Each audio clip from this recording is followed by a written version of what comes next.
আগামী 11 জুন উত্থাপিত হতে যাচ্ছে 2026-27 অর্থ বছরের জাতীয় বাজেট।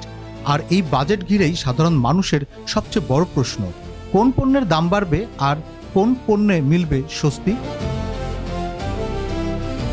প্রায় 9,38,000 কোটি টাকার বিশাল বাজেটে সরকার একদিকে মূল্যস্ফীতি নিয়ন্ত্রণের চেষ্টা করছে, অন্যদিকে রাজস্ব আয় বাড়ানোর লক্ষ্যে কিছু পণ্যের ওপর কর বাড়ানোর পরিকল্পনাও করছে।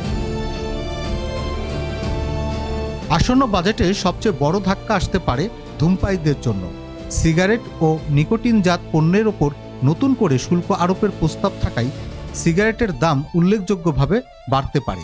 উচ্চ স্তরের 10 শলাকার একটি প্যাকেটের দাম 185 টাকা থেকে বেড়ে 210 টাকা পর্যন্ত হতে পারে।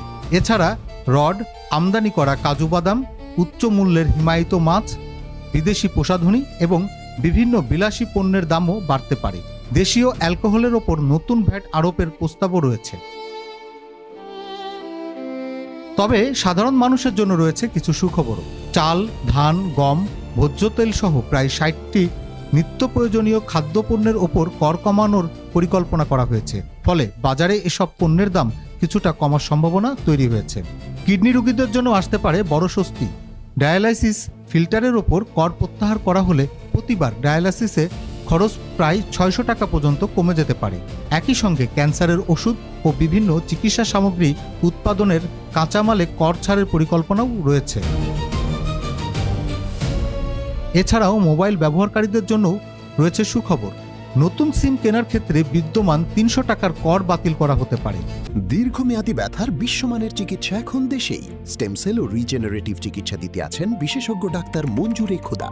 যোগাযোগ popular diagnostic centre, Shantinagar, Dhaka. পাশাপাশি মোবাইল ফোন উৎপাদনের কাঁচামালে কর কমানো হলে ভবিষ্যতে স্মার্টফোনের দামও কিছুটা কমতে পারে। জ্বালানি তেল, বিদ্যুৎ এবং সৌর বিদ্যুৎ খাতেও কর ছাড়ের প্রস্তাব রয়েছে। এতে বিদ্যুৎ ও নবায়নযোগ্য জ্বালানি খাতে বিনিয়োগ বাড়ার সম্ভাবনা দেখা যাচ্ছে।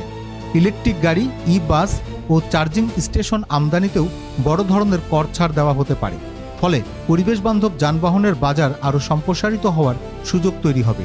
এদিকে স্বর্ণের ওপর উৎসে কর কমানোর প্রস্তাব বাস্তবায়ন হলে স্বর্ণ অলংকারের দামেও ইতিবাচক প্রভাব পড়তে পারে। সব মিলিয়ে আসন্ন বাজেট হতে যাচ্ছে কর বাড়ানো ও কর কমানোর এক মিশ্র প্যাকেজ। ধূমপায়ী ও বিলাসপণ্য ব্যবহারকারীদের জন্য বাড়তি ব্যয় অপেক্ষা করছে, আর সাধারণ ভোক্তা, রোগী ও প্রযুক্তি ব্যবহারকারীদের জন্য আসতে পারে কিছুটা স্বস্তির খবর। এখন দেখার বিষয় 11 জুন জাতীয় সংসদে উত্থাপিত বাজেটে এই সব প্রস্তাব কতটা চূড়ান্ত রূপ পায় এবং শেষ পর্যন্ত সাধারণ মানুষের জীবনে এর প্রভাব কতটা পড়ে। কোন পণ্যের দাম বাড়বে আর কোনটা কমবে, এই বাজেটের আসল চিত্র জানতে চোখ রাখুন ইনফিনিটি বাংলাতে।